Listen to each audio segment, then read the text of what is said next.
Good morning, walk with me. So we're conquering fear still, and this morning we're going to be in Mark chapter 5, verse 36. I'm going to give you a little context. Jesus is teaching, and a leader of the synagogue named Jairus comes up to him and asks him to come with him because his daughter is on her deathbed. Jesus agrees, and as he's on his way with Jairus, he is walking through. There's a multitude of people around him, and there's a woman who's had an issue of blood for 12 years. She thinks if I could just touch the hem of his garment, I could be made well.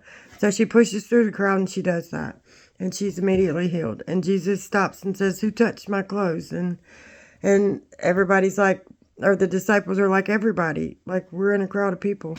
And he says, "No power went out from me." And so she admits that it was her, and he tells her, "Go in peace, your faith has made you well."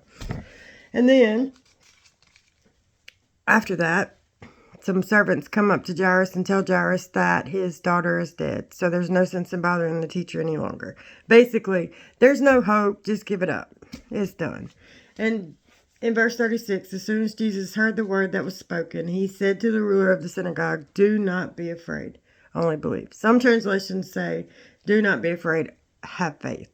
Faith is believing in something you can't see simply because God said it, and knowing that you can see it eventually. You might not see it with your eyes now, but you can see it with your heart, and eventually you can see it with your eyes if you believe it with your heart. Go read Hebrews 11:1. I'm sure I just messed up that definition. However, Jesus tells this man not to be afraid, to only believe or have faith.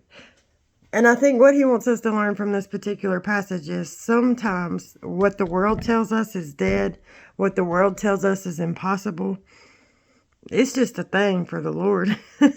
And if you've been here for any length of time, you know that my story is that my husband was very sick. He was having a heart attack in his LAD, widowmaker artery. And we had like a 35-minute drive to the hospital. As we were walking into the hospital, he fell out, and I grabbed his hand thinking I didn't do much to help, but somehow it managed to keep his head from slamming against the concrete and busting his head. He had a seizure, and he passed away right out there on the sidewalk, right outside the hospital. They told me to move my car. I was having a really hard time in that moment, and I called the people who prayed for me, and I went inside that hospital, and I just cried out to the Lord. And he heard me, and he delivered me from all my fears, because from that moment on, they took me to the back. They told me my husband might not make it through the night. They told me that he was the sickest man in the hospital, all the things.